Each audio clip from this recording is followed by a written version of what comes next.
आई तुळजा भवानी मातेला वंदन करतो। राजमाता आणि राष्ट्रमाता म्हणून ज्याला गौरवला गेलं ते आई जिजाऊ मासाहेब यांच्या पवित्र स्मृतीला वंदन करतोय। रायगडावर खडे पसरले शिवरायांच्या पायी, रायगडावर खडे पसरले शिवरायांच्या पायी, हिरे माणिक मोती हीच खरी दौलत दुसरी आम्हा नाही, या भूमंडळाच्या ठाई आणि धर्मरक्षणापायी स्वामी समर्थांचा भगवा ध्वज ज्याने खात्यावरती घेतला आणि आपल्या उराशी स्वप्न बाळगलं, हे हिंदवी स्वराज्य व्हावं, ते हिंदवी स्वराज्य संस्थापक महाराष्ट्राचे आराध्य दैवत की जोपर्यंत या पृथ्वी तळावरती चंद्र आणि सूर्य आहे तोपर्यंत ज्यांचं नाव घेतलं जाऊ शकत नाही। 32 मनाच्या सोन्याच्या सिंहासनावरती आरूढ होणारा जगातला एकमेव राजा राजाधिराज राजे शिवछत्रपती महाराज यांना आपल्या सगळ्यांच्या वतीने त्रिवार मानाचा मुजरा करतो। सिंहाच्या जबड्यात घालून हात मोजितो दात, जात ही मराठ्यांची ज्यांना धर्मवीर ही पदवी बहाल करण्यात आली ती शूरवीर संभाजी महाराज यांनाही आपल्या सगळ्यांच्या वतीने त्रिवार मानाचा मुजरा करतो। तर आधी लगेच तोंडाण्याचा आणि मग माझ्या रायबाचा असं ज्याने आपल्या रक्ताने आम्हाला इतिहास दिला गेला तर शूरवीर नरवीर तानाजी मालुसरे यांच्याही पवित्र स्मृतीला वंदन करतो। भारतीय घटनेचे शिल्पकार महामानव डॉक्टर बाबासाहेब आंबेडकर यांच्या पवित्र स्मृतीला अभिवादन करतोय। मराठी मनाचे मानबिंदू हिंदुहृदय सम्राट सरसेनापती बाळासाहेब ठाकरे धर्मवीर आनंद दिघे साहेबांना वंदन करतोय।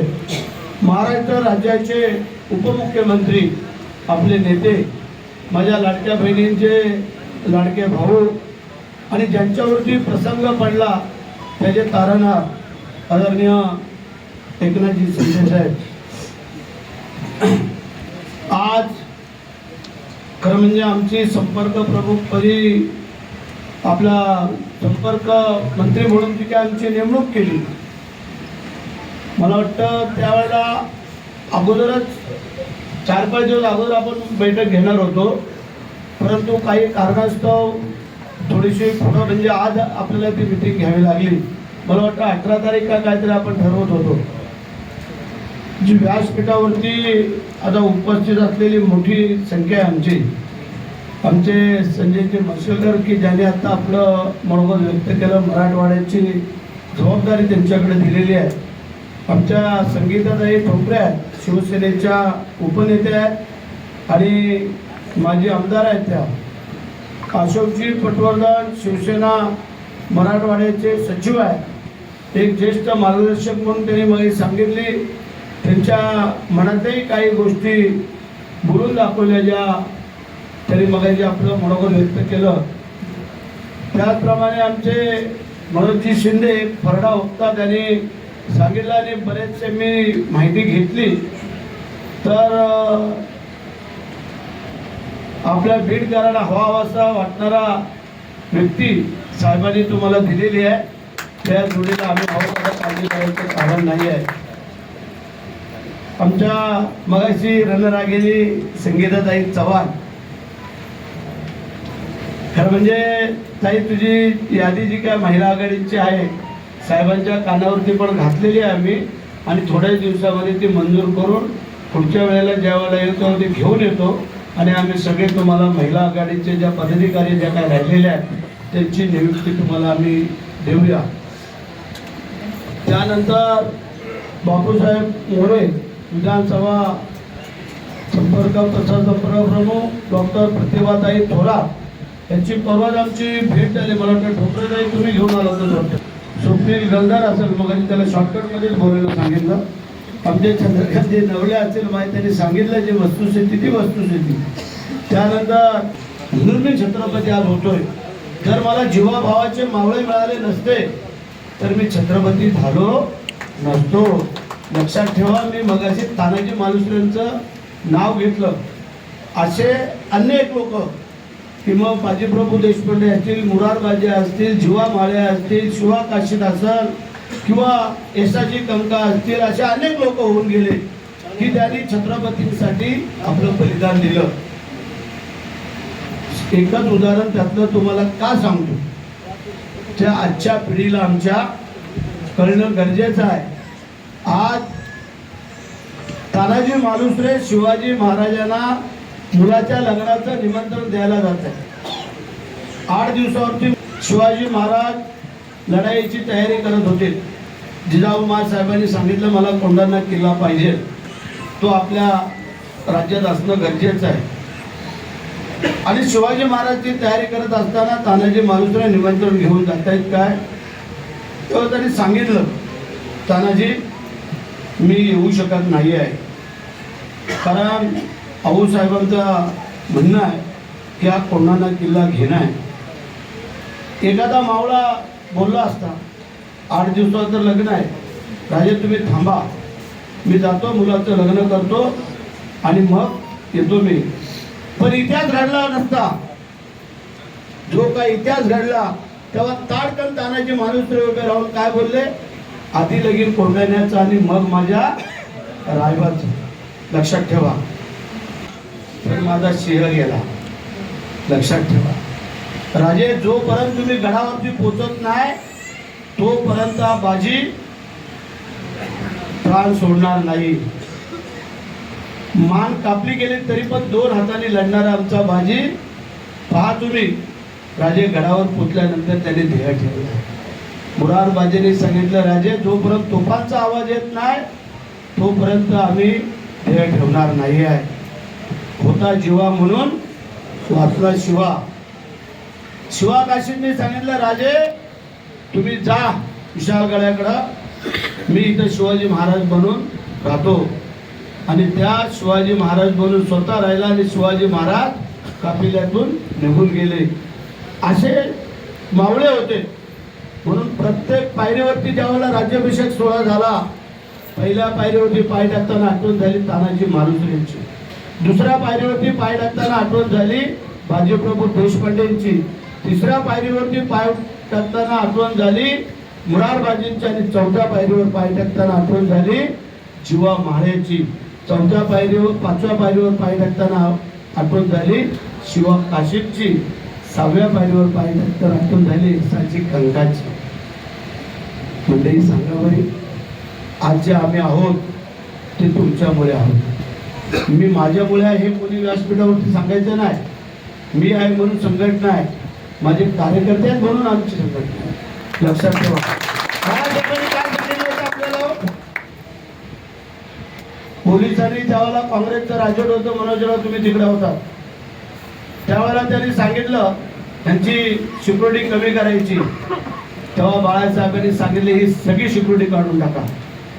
माझे शिवसैनिक आहेत ना, हे माझं कवच आहे, त्याच्यामुळे मी पोलिसांच्या जीवावरती नाही आहे. म्हणजे आम्ही आहोत ते माझ्या शिवसैनिकांच्या. बरेचसे कोण आहे, मनोज कोण आहे, मांजरेकर कोण आहे, कोण आहे. तुम्ही जर सेनापतीच्या मागे जर सैनिक नसेल तर त्या सेनापतीला विचारतो कोण. आज ज्या वेळेला आम्ही उठाव केला, आम्ही असं तसा उठाव नाही, सगळे उठाव मोडीत काढले होते त्यावेळेला बाळासाहेबांनी. मनोजला माहिती आहे, मजेलकरला माहिती आहे, प्रधान तुम्हाला माहिती आहे, सगळ्यांना या आमच्या व्यासपीठावरती नवले बिवले सगळ्यांना माहिती आहे. तुम्ही सांगा बरी, पण आमचा उठाव ना आमचा मोडीत काढू शकेल. त्याचं कारण एकमेव प्रामाणिक माणूस, जीवाला जीव देणारा, बेहत्ता. आणि अशा प्रकारे शिंदे साहेबांनी त्यावेळेला केलेला उठाव आणि त्याचं मोबदला आज माझ्या लाडक्या बहिणी असतील, माझे लाडके भाऊ असतील किंवा एक जनता आहे, आज एकनाथ शिंदे साहेबांना फक्त 2.5 वर्षे मिळाली. पण त्या 2.5 वर्षाच्या काळामध्ये रेकॉर्ड केला, रेकॉर्ड. हे आपण सगळ्यांनी पाहिले. आज जे काही आपण आलेलो आहोत, आज आमच्यावरती जबाबदारी दिलेली आहे. ते आम्ही फक्त प्रश्न सांगायला किंवा तुम्ही तुमचा हार स्वीकारायला, शाळ स्वीकारायला किंवा तुमचे काय भोजन देणार ते खायला आम्ही नाही आलेलो. पहिलं तुम्हाला सांगू, ठीक आहे, आज पहिलीच वेळ आहे. एकतर आम्हाला पंतप्रधान, मुख्यमंत्री, उपमुख्यमंत्री सगळ्यांनी सांगितलेलं आहे जेवढे जे काय जगात डिझेल कपात होईल त्याची काळजी घ्या, इतर खर्च कमी होईल त्याची काळजी घ्या. ह्या सगळ्या गोष्टी आज आम्ही पाळतोय. त्याचं कारण मुख्यमंत्र्यांच्या ताफ्यातल्या गाड्या कमी केल्या आपल्या मुख्यमंत्र्यांनी, तर ह्याच्यावरची गाडी काय रे ती गाडी हा शिवसैनिकांचा मेन कणा. आम्ही जिल्हा प्रमुख, संपर्क मंत्री किंवा हे नंतरचे बाब. बाळासाहेबांनी त्यावेळेला शाखा प्रमुखांना मोठं केलं हे कोणाला विसरता कामा नाही आहे. आज कित्येक शाखा प्रमुख आमदार झाले, मंत्री झाले. आम्ही तर कोण होतो? आम्ही एक सामान्य शेतकऱ्याचा मुलगा ग्रामीण भागामध्ये. तुमच्यासारखं आता आम्ही बघत आलो. तो आमचा एक ड्रायव्हर आहे शंकर शिंदे, नेकनूर गावातला तुमच्या आहे. त्याला विचारा, 30-35 वर्ष होऊन गेली तर आमच्याकडं काम करतोय. त्याला विचारा. पिंपळवाडी म्हणून आमचं मूळ गाव आहे. छत्रपती शिवाजी महाराजांचा केळणी गड आहे. त्या गडाच्या पायथ्याला आमचं गाव आहे. तिथून प्रतापगड दिसतो, तिकडून रायगड दिसतो, शिवतरगड दिसते. अशा या पवित्र ठिकाणी आमचा जन्म झाला. एक सामान्य कुटुंबातून संघर्षमय वातावरण करून आम्ही इथपर्यंत आलो. मगाशी आमच्या म्हणून सांगितलं, काही गोष्टींची वस्तुस्थिती आहे. सांगणं का गरजेचं आहे की आम्ही डायरेक्ट आमदार मंत्री नाही झालेलो. 4 वेळेला आम्हाला सतत लोकांनी आमदार म्हणून निवडून दिले चढत्या क्रमांकाने.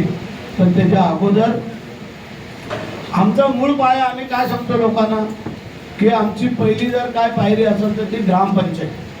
तुमच्या ग्रामपंचायत जर तुमच्याकडे असल्या, तुमच्या ग्रामपंचायत मजबूत असल्या तर तुम्ही पंचायत समिती, जिल्हा परिषद करू शकता. तुम्ही पंचायत समिती, जिल्हा परिषद घेतल्या तर पुढे तुम्हाला आमदारकीला, खासदारकीला सोपं जातं. नगरपालिका, नगरसेवक ह्या ज्या काही गोष्टी आहेत त्या गावाने आम्हाला पहिलं ग्रामपंचायतीचा बिनविरोध सरपंच केलं. त्यानंतर मनोज तुझ्यासारखा मी पण त्यावेळेला काँग्रेसमध्ये होतो पूर्वी. त्यावेळेला 92ला मला तिकीट दिलं नाही आहे. लोकांनी सांगितलं अपक्ष उभे राहा. मी अपक्ष उभा राहिलो. लोकांनी मला निवडून दिलं. मूळचा मी शिवसैनिकच, कारण मुंबईला 17 वर्ष बाळासाहेबांच्या कुशीत तयार झालेलं, पण गावच्या वातावरणामुळे थोडंसं आदल बदल. आणि त्यामुळे त्यावेळेला आम्ही मग 2 वेळेला मी जिल्हा परिषद सदस्य शिवसेनेकडून, 2 वेळेला माझी पत्नी, 4 वेळेला सलग आमदार, आणि आता परत मुलगा आमचा जिल्हा परिषद सदस्य. एकही निवडणूक आतापर्यंत आम्ही कुठली हरलेलो नाही आहे. म्हणजे का आम्ही काम करतो ते बोलतो. त्यांनी सांगितलं मगाशी. आता आपले जिल्हा प्रमुख काही विचारे. आता मी सगळ्यांना छत्रपती शिवाजी महाराजांचं समाधीचं ठिकाण पण माझ्या मतदारसंघात येतं. आई जिजाऊ महासाहेबांची समाधीचं ठिकाण माझ्या मतदारसंघात येतं, पायथ्याला, पाचाडला. त्यानंतर डॉक्टर बाबासाहेब आंबेडकरांचं 14 तळ्याचं ठिकाण माझ्या मतदारसंघात येतं.